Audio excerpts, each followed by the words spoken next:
And we're live. Welcome everybody to the Sisters interview. I'm Shaxi and this is my sister Rifkin. And tonight our very special guest is Lao Yu, Mayan Duchess on tier.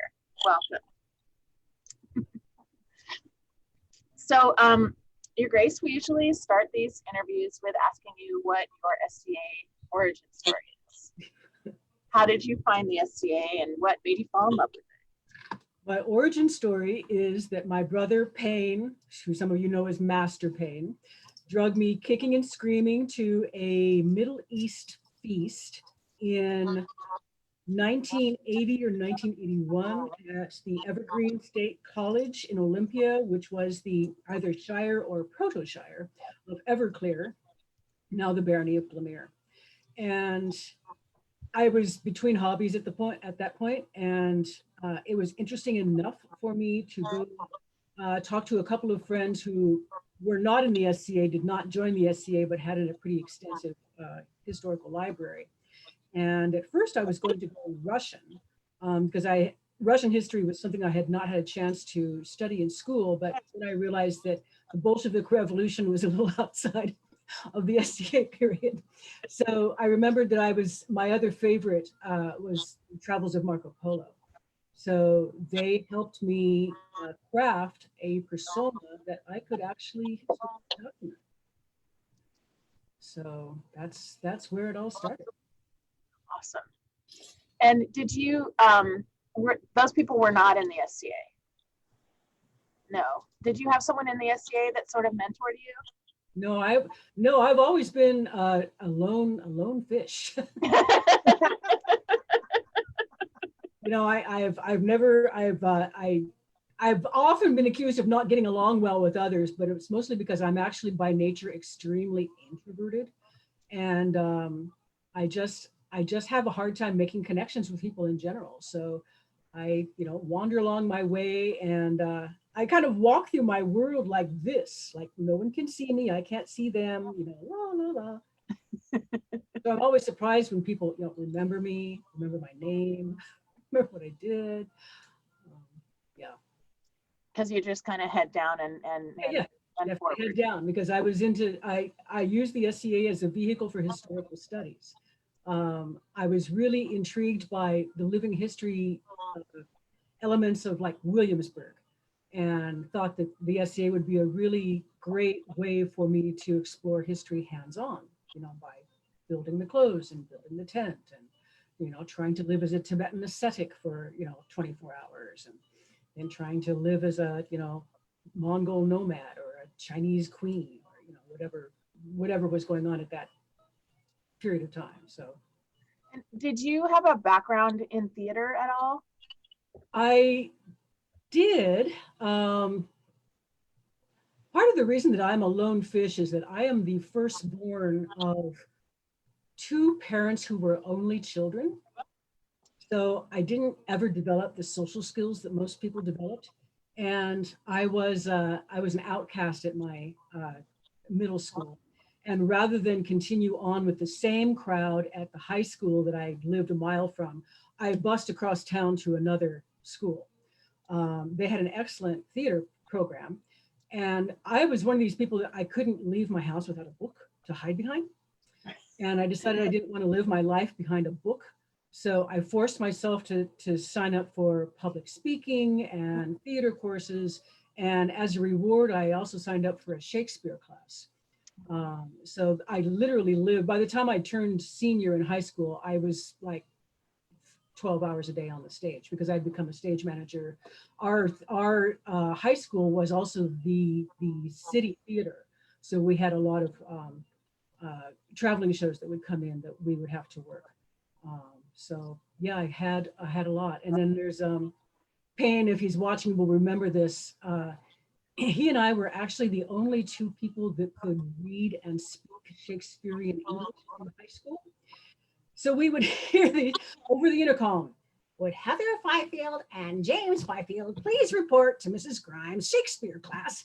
And so we'd have to break from our classes and go and read whatever scene, whatever play they were studying that day, because Mrs. Grimes wanted her class to hear how actual Shakespeare was spoken. my math teacher was just he was You better make this time up. yeah. So you guys must be really close in age. We're about 3 years apart. Okay. And then I have a younger brother that's another 2 years younger than me. So interesting. I'm 5 years older than Rifkin and 4 years older than our middle sister, whose name is Heather. So we didn't get to go to high school together at all, but those two did. Yeah, yeah. So, and he continued to play in the SCA for a while, but then dropped out. Yeah, he dropped out after my first reign with Dak. I think they got into, his wife Marie does a lot of historical costuming, so they were involved in a lot of cross-country costume cons, and his magic performances were starting to pick up, so he was starting to do that semi-professionally. So it's kind of a balancing act. You only have so much energy, and you can put it here or put it there, and yeah, they went there. There were other priorities. Yeah. So how did you end up reigning with Dak? How did that come about? I have no idea. He gave a similar answer. He said something like, somebody said she would be a good person to ask. Yeah, and yeah, I like, oh, okay, yeah, I think I could do that. So yeah, it was just one of those, being in the right place at the right time, I think. So very cool, very cool. Do you want to look at some pictures? Sure. Okay.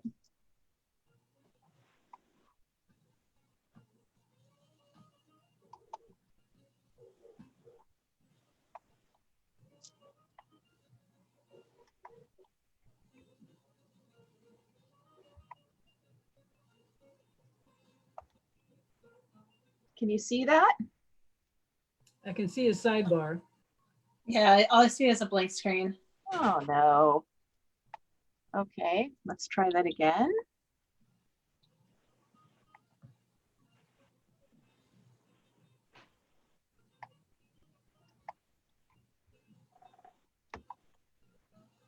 There we go.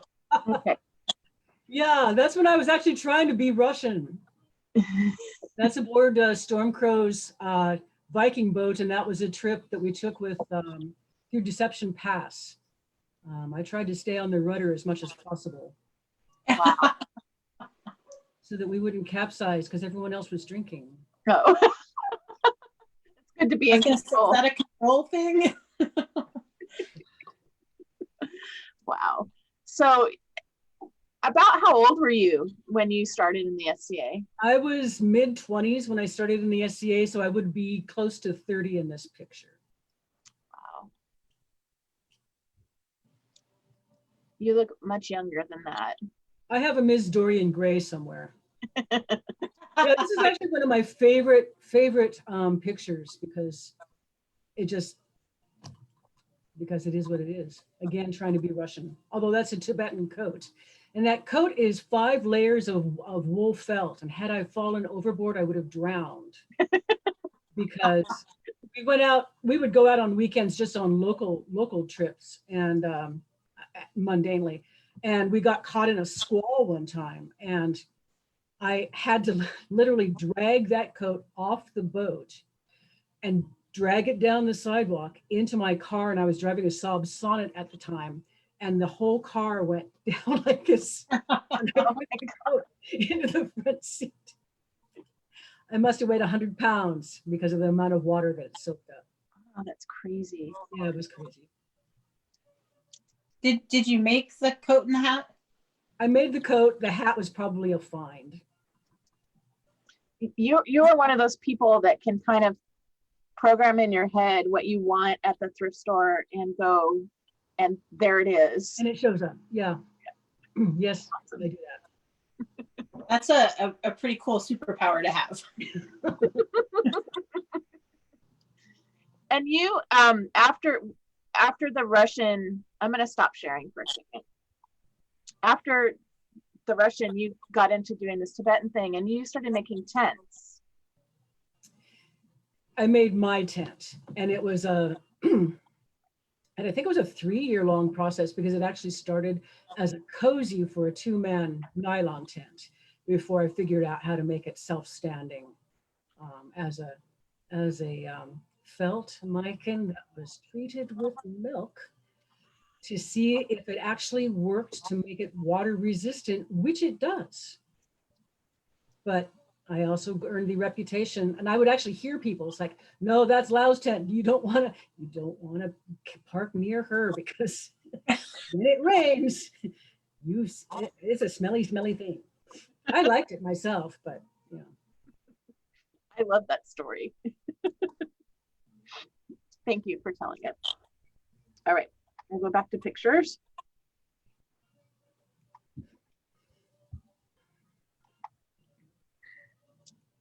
Can you see that? Yes. Okay.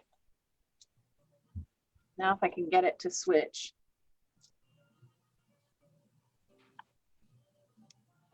Come on. There we go. All right. One of the first monkey stories. So tell me about that. I wonder if that was the Waistkeep 12th night, or if that was another one. That's a Tibetan panel coat that was made by my non-SCA friend who helped me to develop my Chinese persona. That's some really early makeup. If that is Waistkeep, that would have been the first time that I actually performed at a feast. And that would have been for Torgel and Aaron's coronation. And it was in the Tri-Cities. And I woke up that morning in Yakima at my mother's house with a horrible migraine, drove 2 hours through ice and snow to get to the event. By the time I got there, the migraine was worse. By the time I performed, I had lost vision in one eye because that's what migraines do to you. And I was performing the monkey with the magic staff. And I had intentionally swung it slowly over the head table, thinking I would just hit like the first 3 inches of the edge of the table. And apparently when I saw Torgel do this, and I had only cleared glassware by, an inch with this big staff. And I finished the story without killing anybody and walked off because I couldn't hear anything and I thought that everybody had hated it. And I'm standing in the ante room and I see Payne come up and I'm trying to tell him how bad I feel that nobody liked it. And all he's doing is, what? Because the applause was so loud. But it took me like 10 seconds to register that it wasn't silence, it was deafening noise. So that was my first experience doing a public telling of the tales. That's awesome. Morgana says that she was there and that this is a Wheelsmere performance. Okay. So it's always nice to have the help. Yeah, because like I said earlier, my memory is going to be real patchy on some of this stuff. So what was the origin of performing at 12th Night and choosing this story? I had been performing like Tibetan creation stories at bardic festivals and feasts and stuff. And I had performed this monkey tale at a household feast for Angharad. And I guess she talked to Torgel or someone on Torgel's retinue or feast planning thing and asked me to come and perform this at the feast. Back in the days when you could actually, eat at a feast at a 12th night and have performances. Right, we don't do that anymore. We can't do it anymore. Too big. Yeah. Raven would like to know if any of your monkey performances were ever filmed. Yes, I did one segment for Leslie, I think is on here, for a Longview public TV station. And again, it was trying to replicate a medieval feast, and I did a performance. Actually, one of the best performances I'd ever done. I don't know if it's still airing anywhere, but that's the only one that I'm aware of that has been filmed. Very cool. I'm still trying to figure out how to make this thing work. Sorry. I don't know why it's not working like it should be. Oh, hello. And this is a really blurry photo of your tent. Yeah, that's that was when I was actually able to get rid of the pup tent, and that's my full-blown felt with, I did line it with ripstop, black ripstop, which was a mistake. It should have been white, because once you go inside, it's like a cave and very hard to see things. But it was really great because I had designed the guy ropes inside the walls so that I could actually roll the walls up during the daytime to get some air. So nice. Did it have a door? Yeah. Yeah. Okay. Hold on. Now it's out of control. It sure is. I'm so sorry. That's all right. So that the next one looks like it might be Payne's wedding feast or not. No, that can't be right. So in the comments I pulled this off Facebook, and in the comments, people were saying that it was a performance where you pulled people out of the audience and that you were the moon. I was a duke. That would have been at a Blathanor event. I'm not recalling. Yeah. Well, Grendel looks very awesome in his whatever. Yeah, he's actually wearing my that's a hat that I wore to my very first 12th night, where I got kind of lambasted for being a newcomer trying to be a queen, and I was trying to explain to people, A, I am a newcomer, but B, I know better than to wear a crown, and C, I'm not the queen.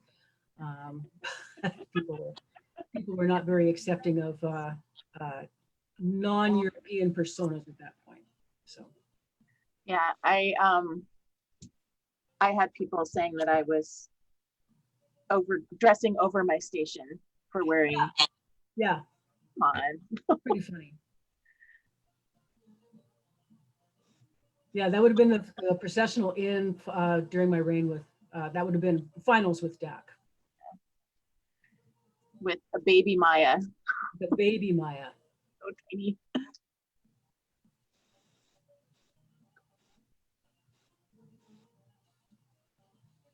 And then I love this picture. The Gigantor book of rules for the princess. And you look so happy. You're like, I've got the book. I got the book. I have homework now. Yay. And then this is after you guys have. Yeah, we had just been seated. Coronation.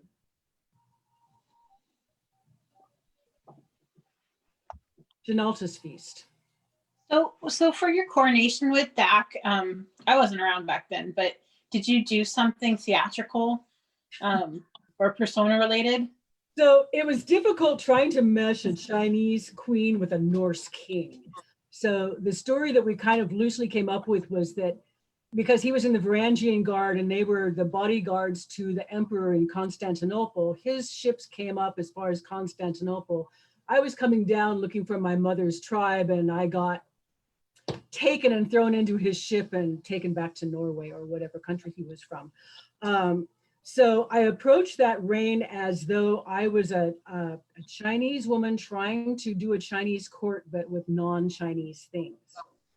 And at that time, I mean, this was the late 80s, so it was difficult for me to even find fabric. So I just would find things that would be close enough. If I layered them, it would give the illusion of being Chinese brocades.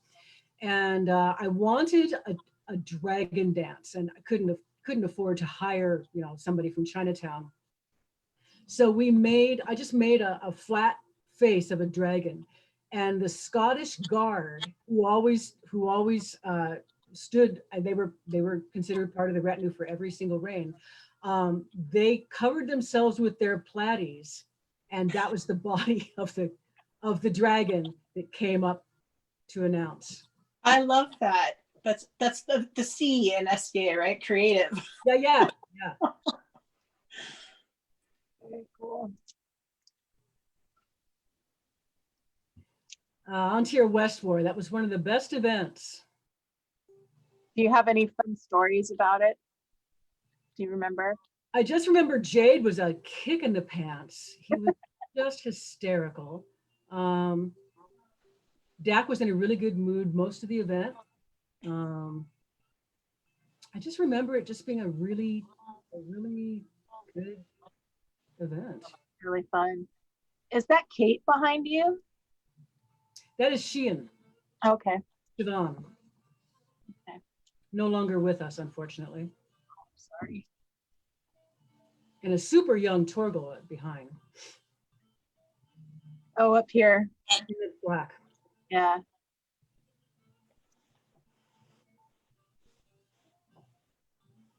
That is progressing into for our final court, I believe. And I noticed you are not wearing the crown. I can't wear the crown on top of that hat. No. Did you do that a lot? No, I only use that crown, that whole costume at the high crown events, coronations and crowns. And the rest of the time I dress down a little bit. And did you get any blowback for not wearing the crown? No, because as soon as I got up to the thrones, I would take that off and then put the crown on. Ah, okay.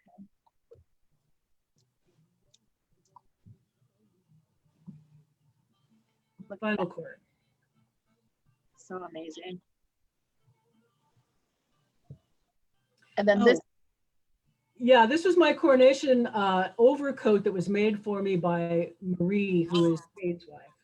Again, on the auspices that, this is what I would have tried to put together being outside of China. The gold coat was actually part of my monkey costume, and that was done by Baroness Anastasia. And either Payne or Marie built the headdress.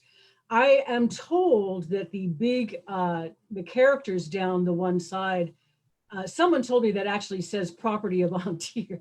I don't know if that's true, but it's a great story. The headdress is amazing. Yeah, it's based on a Dang Dynasty. It's actually very, very close to a Dang Dynasty headdress. Paper mache covered with gold foil leaves. Wow. Cool. So is your hair your hair is two colors. That was during my punk days. Okay. I thought maybe it was something persona related, but. No, and actually it wasn't, it was actually just a small piece of my hair, but when it was back like that, it looked like half my head. So it actually wasn't as expansive as it looks.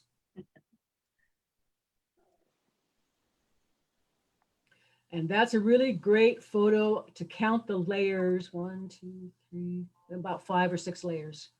Wow. So creative.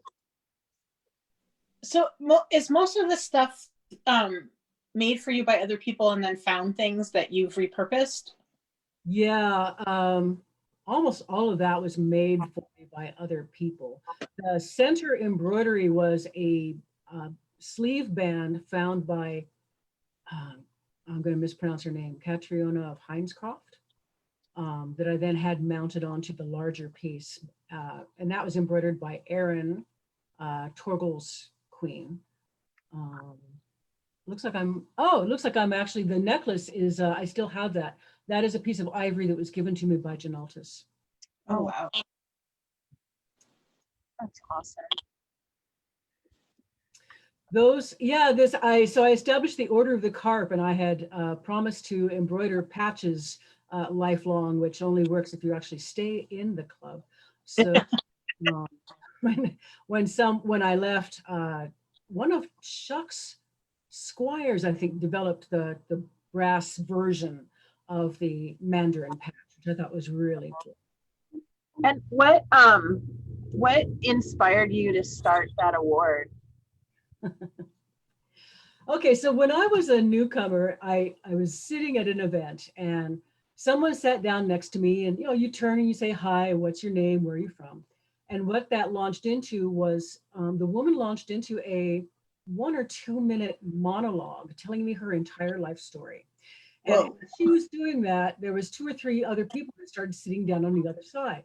And as soon as she was done, this guy started and did the same thing. When he was done, the next one started, next one. And then they all got up and they left. And it's like, this is like that scene in Fahrenheit 451 where everybody's memorized books and they're walking through the forest reciting their books, but they're not interacting with each other. And I also thought it was odd that, you wouldn't like go to a cocktail party with a martini, sit down with a stranger and then go, here's my entire story. So I decided that I wasn't going to do that. I was going to live my story, not tell my story. And the carp is, in China, it is the symbol of perseverance in the face of adversity. So if you have ever tried to, develop a persona and stay in persona for more than 2 or 3 hours, it can be very, very difficult and very, very taxing. So that's kind of why I launched it as that specific symbology. Very cool. And we asked Dak about it, and he was like, I don't know, it's something Lao did, and I supported her. Yeah, he was very kind. He was a great person to have as a first king. Okay, so this is samurai armor. It is a reproduction of a 15th century suit that was built by, oh my God, I've lost his name, but he ended up being a PhD of Asian studies at Humboldt University. And he showed up at an Eagles one year. And I don't know how, I guess I went up to his tent because I was really impressed with how it was a persona camp. It was like this period Japanese camp. And he's doing this at me. He's like giving me this up and down thing. And I'm like, what are you doing? And he said, come with me. And he took me into his tent and there was this suit on a stand in his tent. And I'm like, oh my God, that's incredible. And he's looking at me still and he goes, would you like to try it on? And it's like, yeah, okay, I'll do that. And so he let me walk around Eagles in his reproduction 15th century samurai armor. And he had a servant that he sent to follow me around with a fan and a stool because he thought sure it was too hot for me. And he made me sit down every like 100 feet.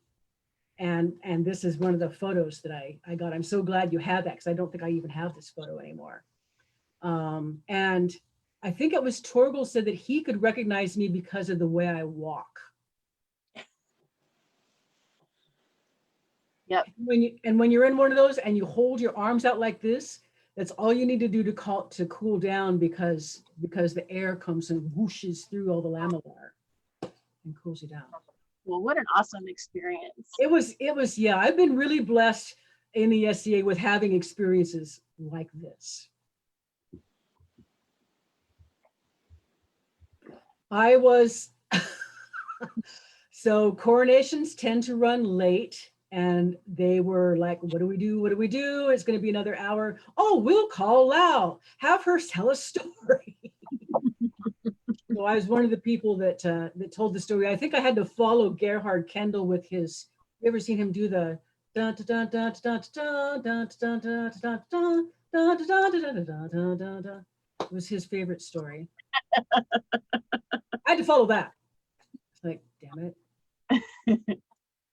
And this skirt has a story. I was invited to do a demo at the Nomad Eurasia exhibit when it opened at the Los Angeles County Museum. And they wanted people that looked like they had been living on the steppes. So I made this skirt, I think it was out of cotton duck because that's all I had. And I painted all the embroidery. And it looked too fresh, so I took it out into my driveway and found a puddle and stomped on this skirt. in this puddle to distress it enough to make it look like it was lived in. Wow. People just cringe when I tell them that story, but it's what you do for the sake of your art. Yes, it is. Oh yes, this was at this Festival of St. Hildegard, and this was Morgane and her Cliff. I can't think of what is Darius. And we were able to do a Roman court at the Stonehenge replica that is a few miles from this site. So I think that this was actually a shot of us on one of the bluffs overlooking the Stonehenge. It was a really great day. Looks like the stones are behind you here. Or maybe that was it. Yeah. Could be. It was a great day. And then you can just sort of see you back here. Oh, so that would have been, what would that have been? Well, we're obviously Prince and Princess. Yeah. Maybe that was after, must have been after I don't remember. Well, is that Darius and Jacinta? Or Yeah. So That is our wedding photo. We had a mock battle at Alpine Pass War, and Torgo almost killed him. Almost killed the man I was marrying that night. So I think he had to like pull back on his sword to make sure that it wasn't actually a killing blow. But Beric wore that scar that you'll see a little bit of blood over his right eye. That was a war wound, and he actually had a scar for several years after that. wow. Which marked our wedding day, our SCA wedding day. And this is that same skirt that you painted. Yeah. It looks like embroidery. It's just amazing. Yeah, when the poor folk in China used paint instead of embroidery. That is actually documented. Very cool. And it does from a distance look like embroidery. That was the 12th night of one of Davin and Groa stepping up. They stepped up in High Russian. Their second reign. Carrier, for whom I wrote her laureling ceremony, had just been laureled at that court, and we were on a break through downtown Victoria, I think it was, and found this marmot in front of this store. So we were paying obeisances to the god marmot, which is a Mongolian thing. There's a dish, a very famous dish that involves marmot that I won't describe here. Oh, but it's so interesting. And okay. We'll skip it. I was portraying a shaman foretelling the future of the outgoing King Avalok at his stepping down. This was an amazing performance. I liked it. Wow. I was officiating at I'm having so much trouble with SCA names. Kira and Mishka. They were getting married, and so I was doing their wedding, blessing their wedding. Oh my goodness. Oh my goodness, that is Beric de Norville. Yeah, he went through three, maybe four different persona changes. Obviously fighting for me I think he got a silver rose at that event. Okay. I remember him collecting it and then us running away from the throne. Sorry, these are so mixed up. That's all right. Yeah, this is in person. This is my Legends of Ontir glass panel from.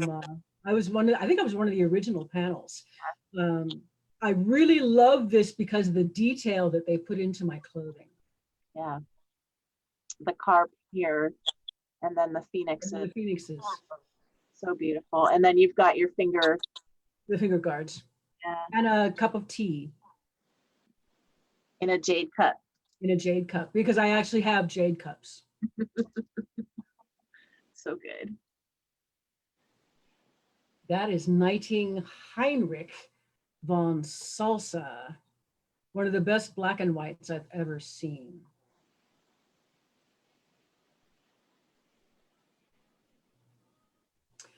That's our coronation.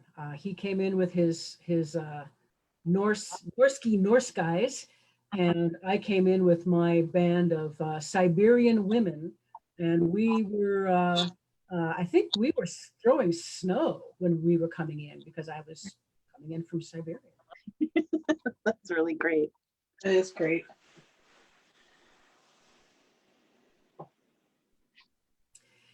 Okay, so that is one of the, I own virtually none of my own jewelry anymore. It was all stolen. Sorry. Like it might have been my county coronet, which was just a band of this fabric, dyed by Raven, Oh, cool. and it is covered with jadeite. It's just beautiful.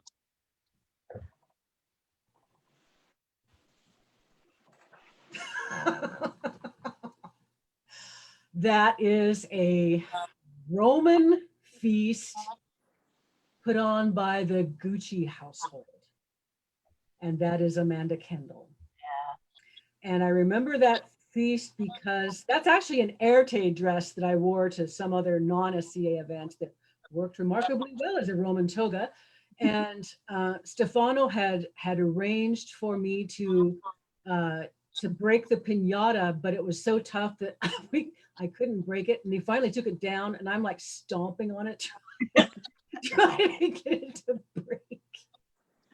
He thought I needed to work out some aggressions for some reason. It didn't work very well. I was frustrated by not being able to break it. It just made it worse. It did. It made it much worse. Oh. That was going into the finals at Snow Crown.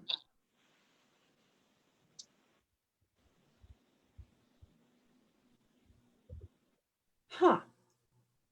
That was inside my yurt. I wonder why I'm wearing barracks clothing.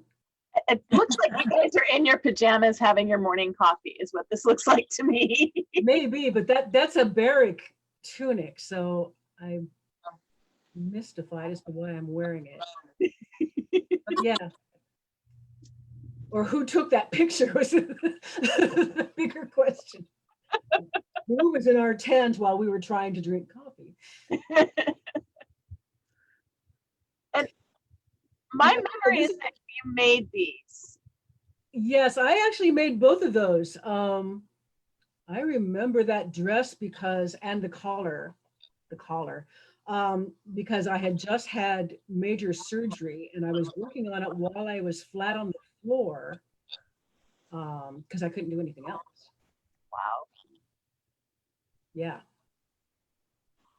And then his tunic, that is all, the hem is all couching, and it's a basket weave pattern. I nearly went blind. It's such a beautiful piece. Yeah, Barrick was really jealous of that.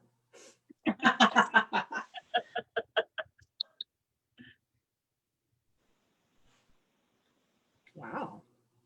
So that is, the garment is actually a coat that I made for Barrick when he was still doing Mongolian. That is, maybe that's my county, I guess that was my county coronet, and the other one was actually my duchy coronet.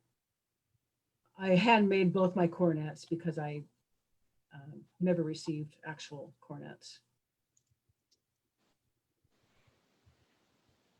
I don't even remember where that is from. We had a great fun at Eggles. This is when we were giving, this gentleman plays the Adiantum bear. I mean, he comes in a full bear costume. And so I think I was giving him a carp. That was the same event that we called out. There was this group of they weren't two chucks, but they were kind of that ilk.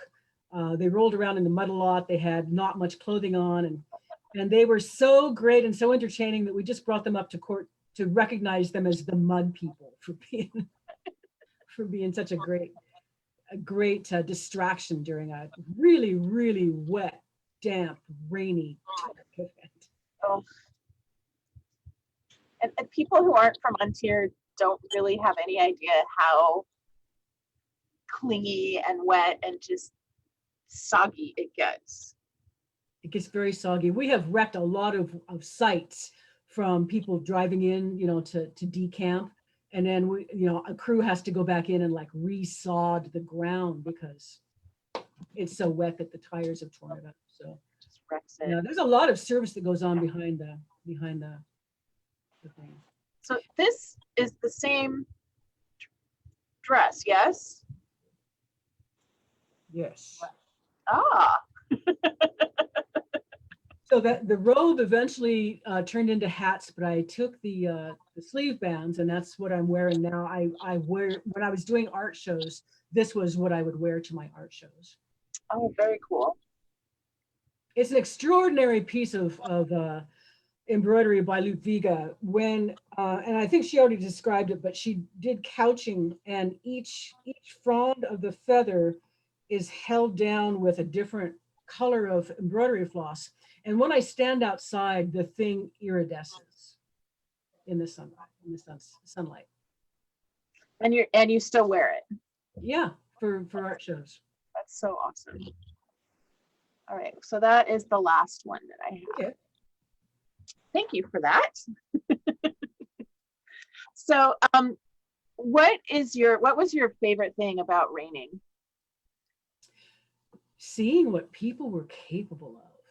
I saw the most ridiculous things. I remember going up to, I think it was Calgary, and seeing patterned chainmail for the first time in my life. And they had done like, it was not silver, but whatever steel chain. And they had embedded a brass coat of arms into the chest, and the bottom was all crenellated with brass, and the rings were like 1/4 inch. I'm like, oh my God. My hands hurt just thinking about that. Yeah. And so you get to see things like that you don't normally, a regular person wouldn't necessarily get to see, because people are more interested in showing off for the crown than they are for everybody else, which is kind of a shame, because if you're doing that level of art, that everybody should see that, right? Yeah, it's one of the reasons why I encourage people, now that we have Facebook, to just make a public album of their work so that people can see what they do. Yeah. There's some amazing artists out there that not everybody gets to see. Yeah, and things, like I've been to some just ridiculous feasts. Raven is a really good example. Figa is another really good example of just, the level of, not only the level of art, but the expanse of the types of things that you get to see as queen that you wouldn't normally see as a non-royal. What were you going to say, Rifkin? Oh, I was just going to say, doing public posts about your projects really isn't about self-promotion. It's about allowing people to enjoy your art and your process and to get inspired. I think people get turned off on sharing their own stuff because they feel like they're showing off, and you're totally missing the point. The point isn't about showing off, it's about giving pleasure to your audience. Yeah. For sure. There have been several artists that have been going gangbusters during this whole pandemic thing and still posting their stuff. Wow. And it helps me keep going. So keep going, people. Do the thing. Yeah, I'm really impressed with people that have been able to do that, because I've had the worst creative blocks during this thing that I can't. There have been days, there have been weeks where I couldn't even pick up a needle because I just couldn't do it. And you still, for those that don't know you personally, you when you were still in the SCA, started making hats Mhm. for sale, kind of a paneled.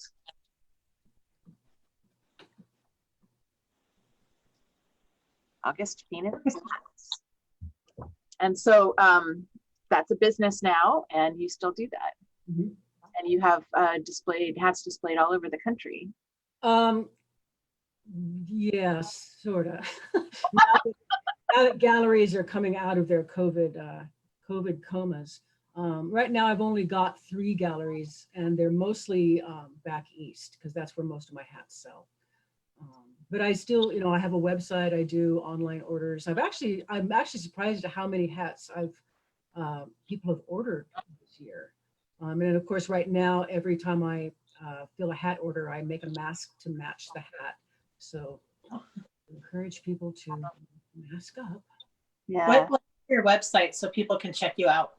AugustPhoenixHats.com. And then I have 2 other blogs. I have one that's Davino Travels, and it has been,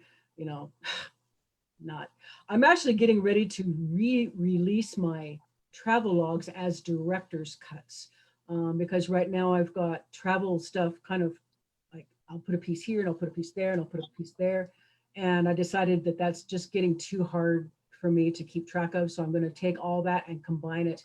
So Davino Travels, starting in February, we'll see the director's cuts of my travel journals. The first one will be my trip to Venice, which was my first, my introduction to Europe during Carnival. Wow. Yeah. And when you travel, you take the same kind of immersive spirit that you approach the SCA with your traveling. Yeah. The funniest story on that is my last trip was to Morocco. And, no fooling, this is what happened to me twice. I was invited to sit at looms and weave carpets. And I'm like, yeah, okay, I'll do that. So the first one was in Fez. It was for a women's cooperative. And I just like wove two or three rows, and she handed me the shears because it was a pile rug, and it's like, don't make me. I don't want to mess it up. And she laughed at me and just went shh, like this and cut it. I would have been there all day if I had been allowed to.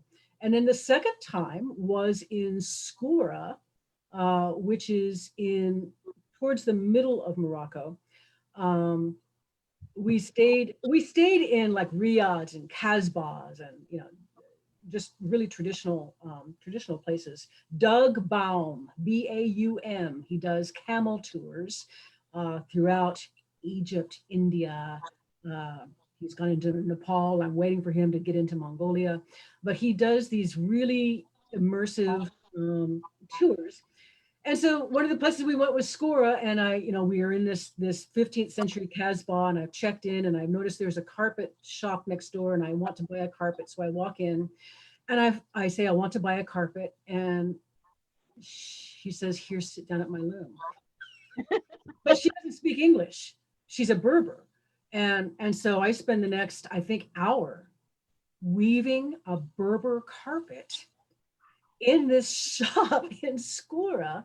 Oh. And I hear one of our the group has only had 5 people, and there was a pair from Australia and an older woman from Canada, I think Toronto, and me. And I could hear Mark's voice coming around the corner, and he stopped in the door when he took my picture, and he said, "Anytime we've lost Heather, we just start with Uber looms." So yeah. Is weaving something you do? What? Is weaving something that you do?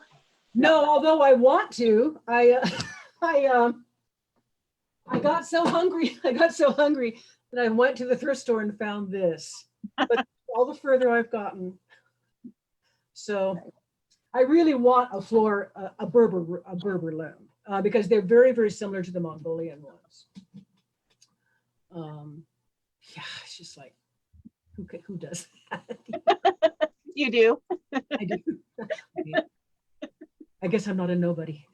So. Nope. You have a special gift. Did you have any experiences like that in Venice?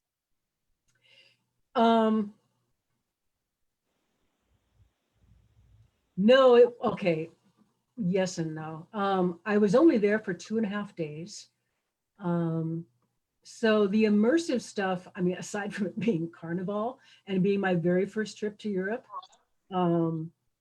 I sat, one of my most vivid memories is sitting in Cafe Florian, which is the oldest coffee house in Venice. It's on St. Marco Square, and it's where Lord Byron and his cohorted.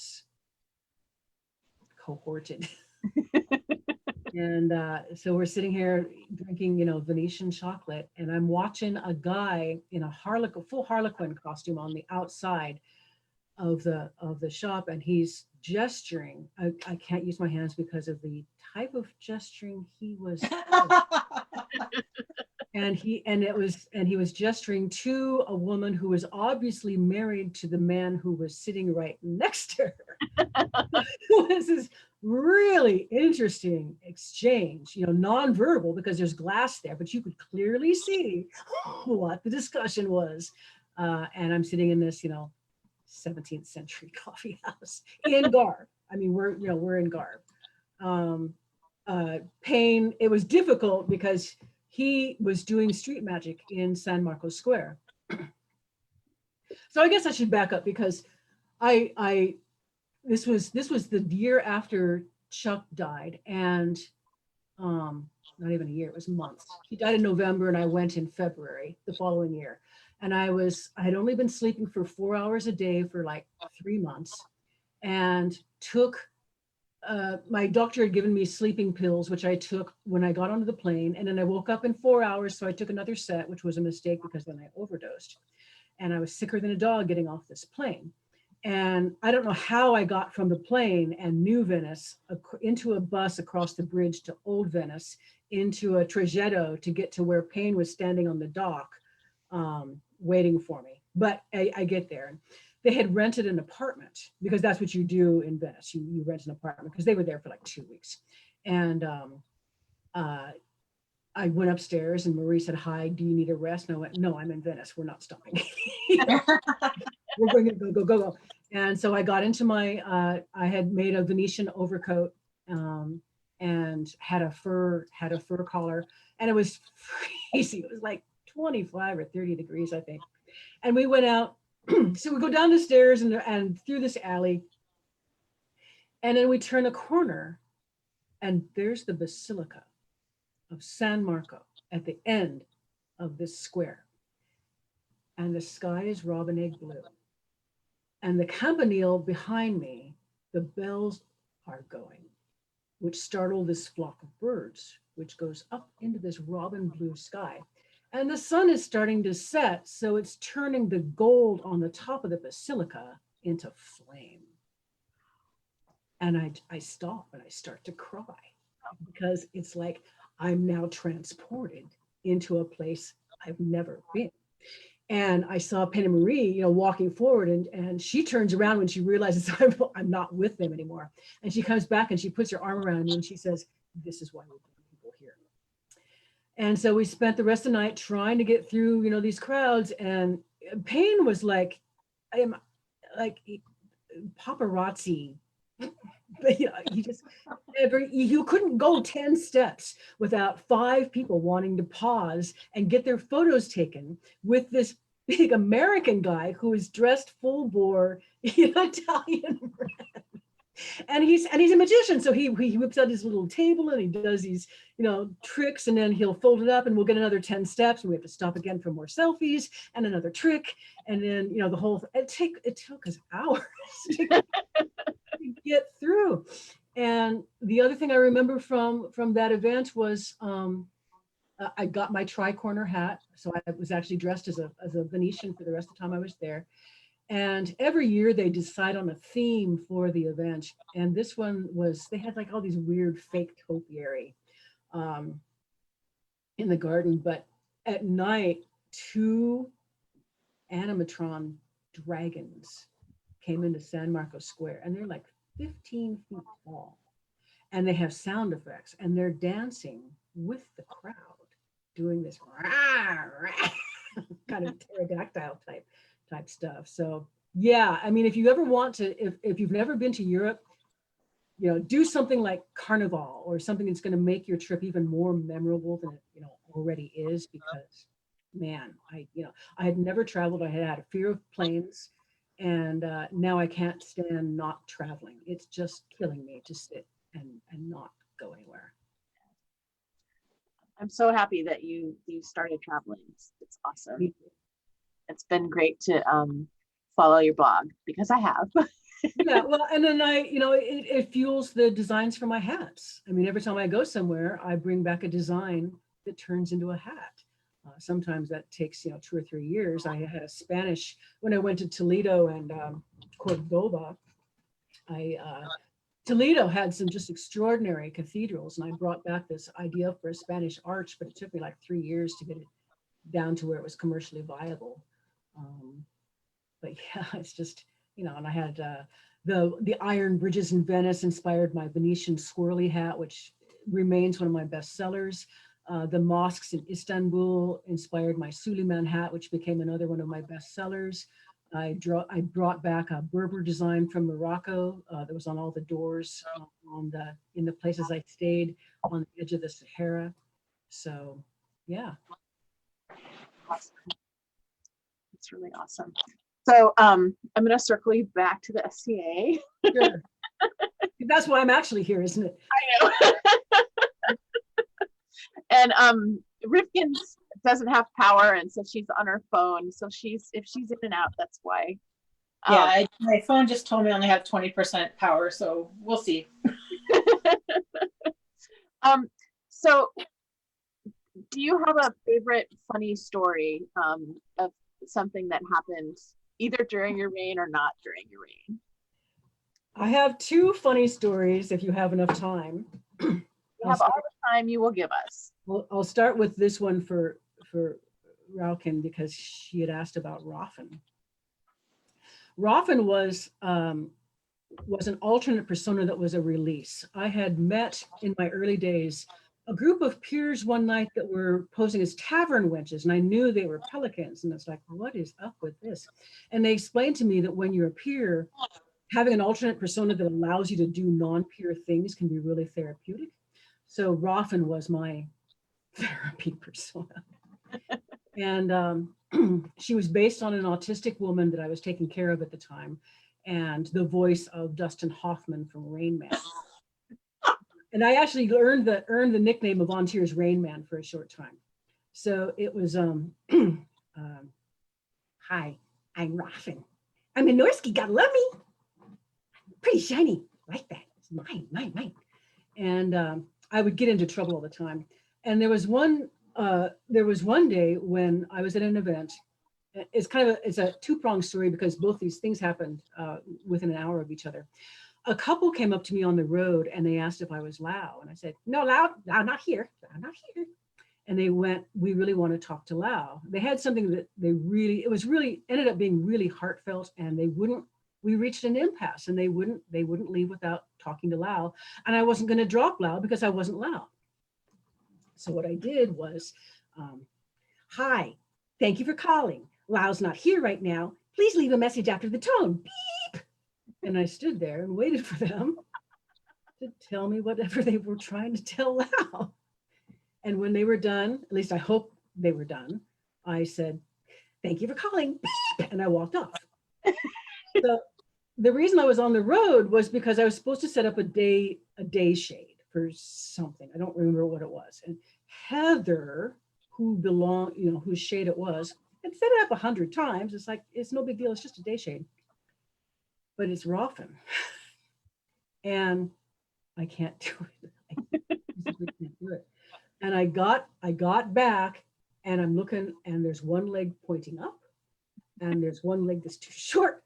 So the whole thing is like sitting cattywampus, and I'm standing in the road going, I don't know what to do. I can't physically do this thing. This is like so mundane. It's like, what is wrong with me? And I remember 3 women came up. I think they had like white wimples and, kind of early period garments, and I don't think I know them. I don't know if they knew me, but they could clearly see I was in distress. And they said, do you need some help, milady? And I went, yeah, Rafa need help. And so they fixed the day shade and came back and basically said something to the effect of, there you go. And I said something to the effect of, yeah, thank you. So that was the story of getting so far into your persona that you can't function as a normal person. My other persona story, and if Ludviga's on, she'll remember this. Both my reigns, I was coronated at 12th Nights, which means I stepped down at coronation, July coronation, which means that On to Your West War is the last event that I go to before I'm stepping down. And so during Dak's reign, by the time I got to On to Your West War, I was completely frazzled. And when you get out of your car as queen, I don't know if it happens with everybody, but with me, it happened consistently. People would queue up and say, hi, we need this thing. We want you to, yeah, no, it wasn't that. It's like, we need this, we need that. We need you to be here. We need you to be there. Dak, you and Dak are supposed to be at the Dun Cow tonight. Afterwards, you and Dak have separate households you're supposed to go attend, things that it's like, okay, I'll write everything down on my dance card as soon as I can unpack. And there was this couple at the end of this queue. I should know who they were, and I don't remember.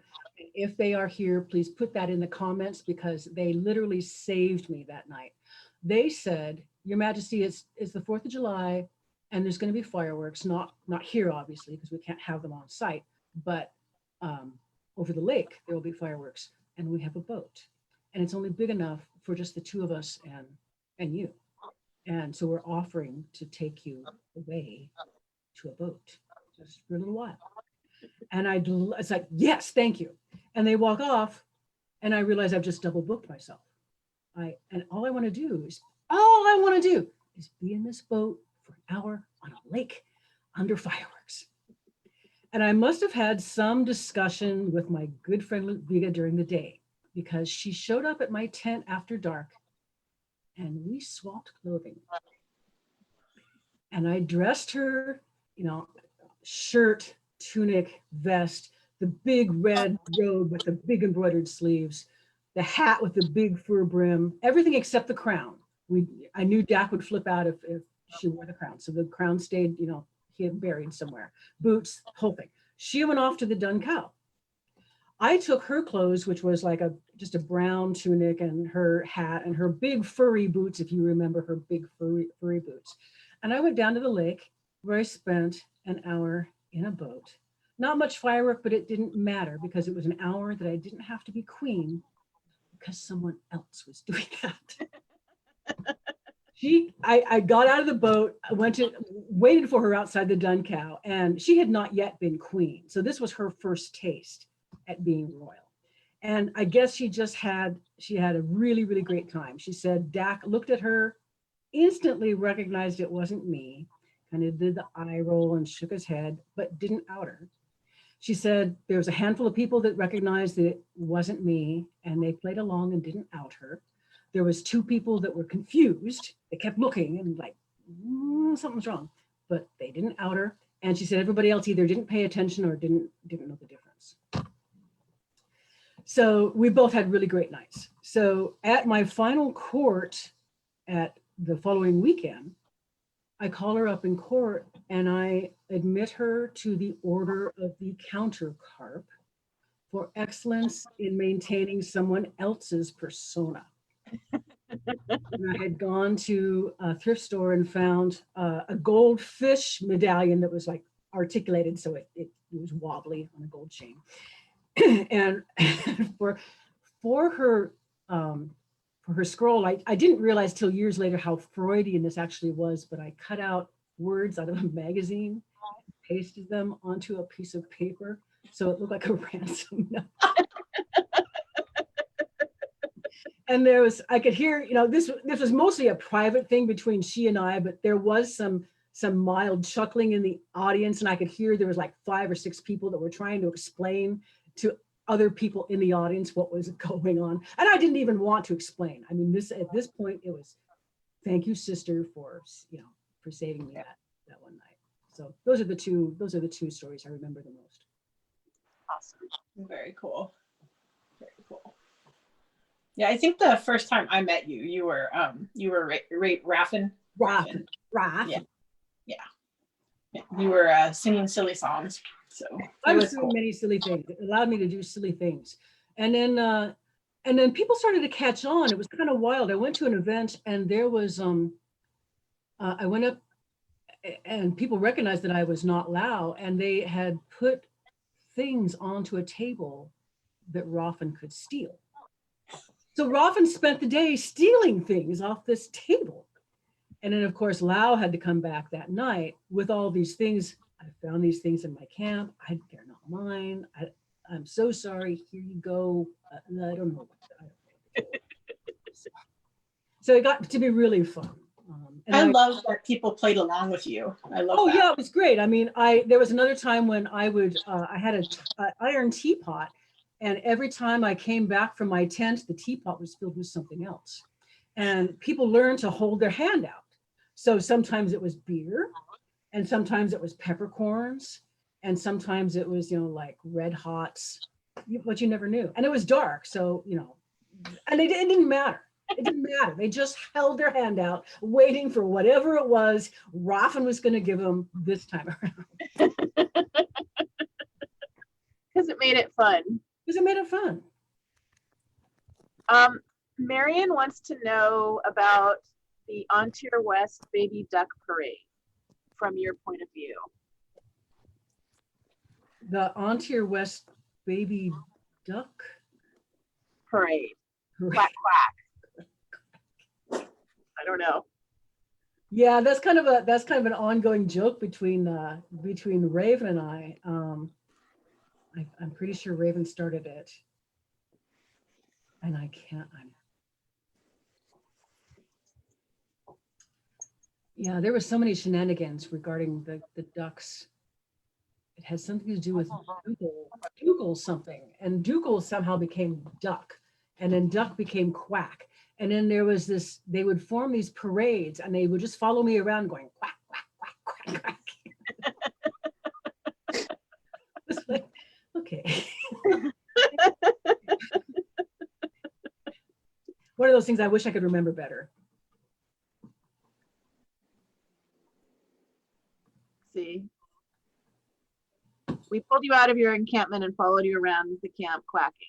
So yes, you remembered it properly. I think it was to cheer me up because I was it was one of those days, and it was like, we're just going to do this bizarre, silly thing, and it did cheer me up quite a bit because, sometimes you have to have people around you to raise you up, whatever mire you have gotten yourself into. We seem to have a lot of those. Aside from the carp, which is huge, what other big mark do you feel that you left on the kingdom? What are you proud of that you did for the kingdom, or the growth of the SCA in Ontier? That's a hard question for me to answer because I didn't plan to leave marks. I planned not to leave marks. I think I was the first Asian queen. So that opened the door. That opened the door for other ethnic cultures, which were very important to Europe. One of the things that drove me a little nuts about the whole premise of the SCA, although I can appreciate, having a narrow focus, is that Europe couldn't exist without the trade routes. Their spices, their paper, their textiles, textile block printing. There's so much technology and science that came from the East into Europe that Europe would still be, what was the joke I used to use? My people were eating out of cups of jade with golden chopsticks when you were living in caves calling each other, I mean, to ignore, the thousands of years of culture that was the precursor for Europe. made me a little crazy. So, well, and also that's, as introverted as I am, I have a bit of a rebellious piece because, oh my God, when I was princess the first time, I don't know if they still send them, but at that time, the board of directors would send you an introductory letter of, welcome to the royal peerage, and this is what you're expected of. And mine was obviously tailored because it said, we want to remind you that the SCA is based on Western European cultures between, I think it was 850 to 1650 at that point. And that we understand that you might have an alternate persona, and we would highly recommend that you drop that so that you have a more mainstream. And I went, yeah. I'm just gonna do the gesture for you. Yeah. So it's like, okay, I'll take that challenge. Challenge accepted.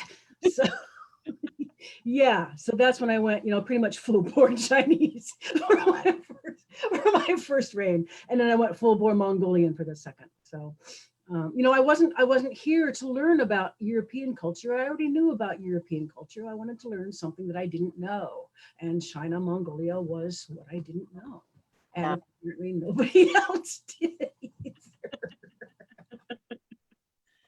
Well, it's very interesting because now, the bot is moving towards being more inclusive and trying to incorporate all personas. And I don't think they've had a choice. No.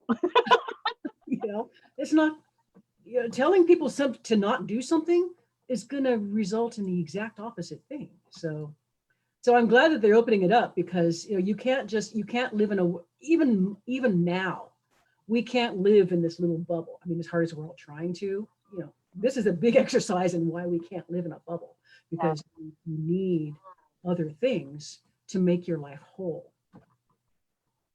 and your culture whole.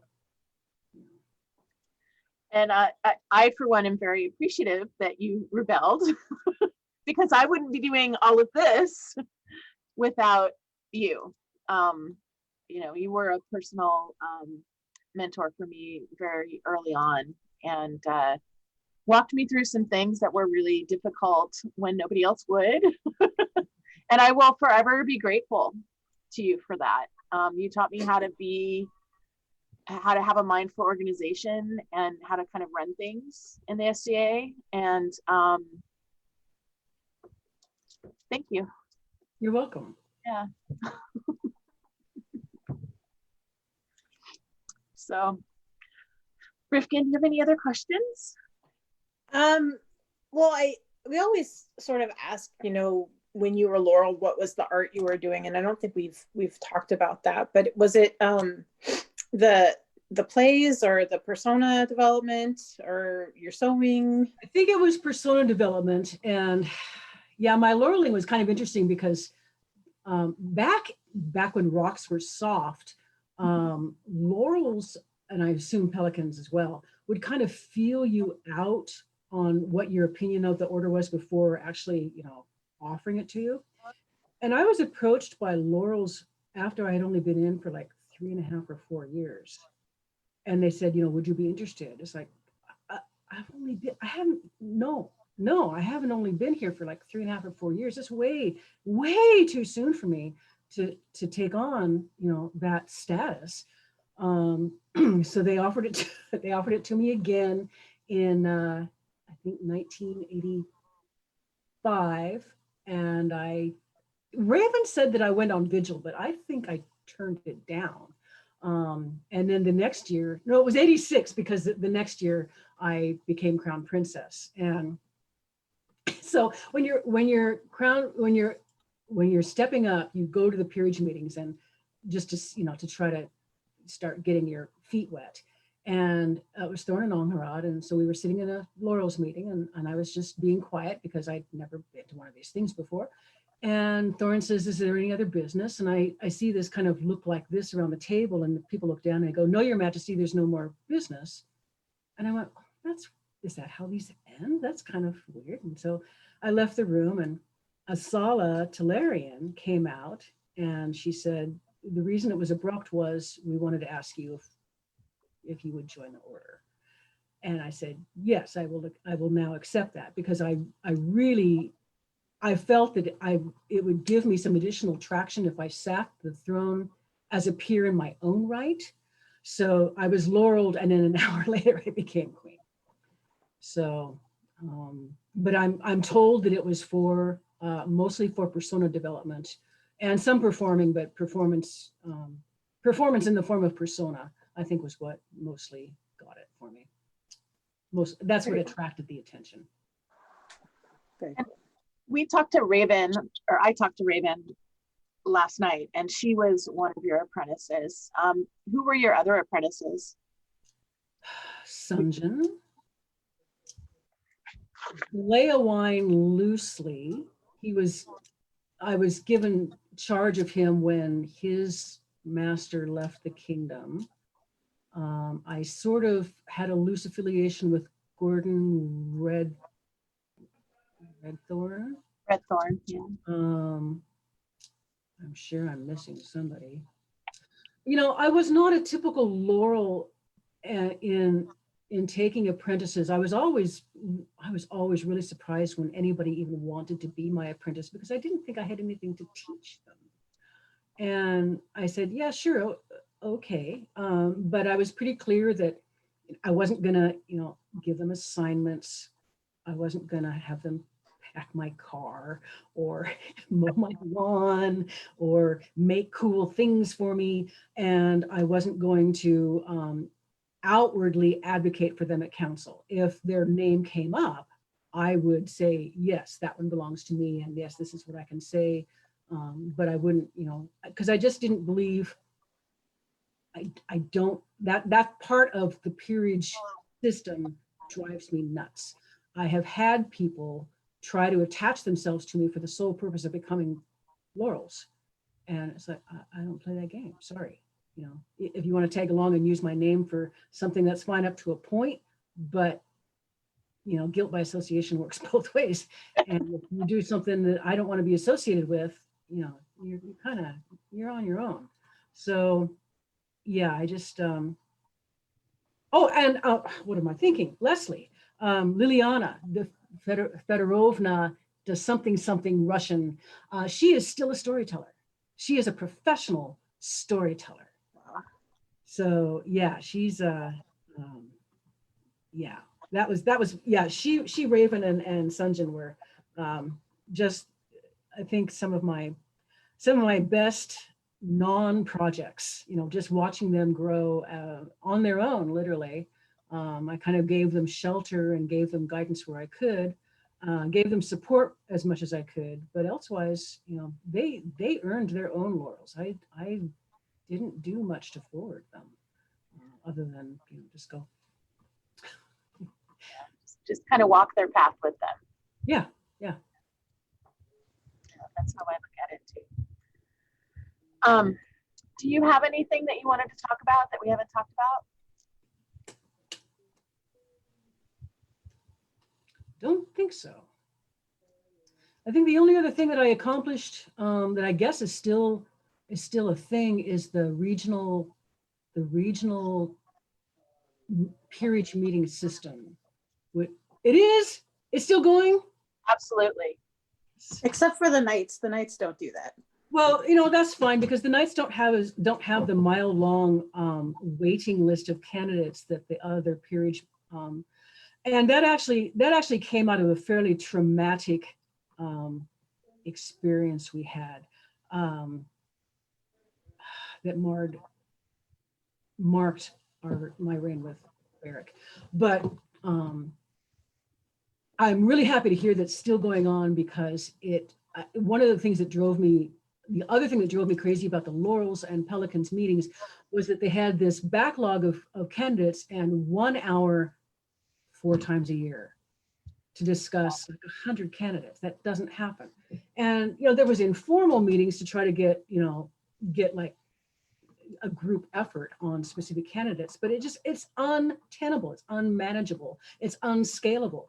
So Barrick and I put in place this regional system which would allow bona fide recognized by the Crown meetings more frequently. So I'm hoping that that has actually helped more people achieve status than they would have before before we instituted that.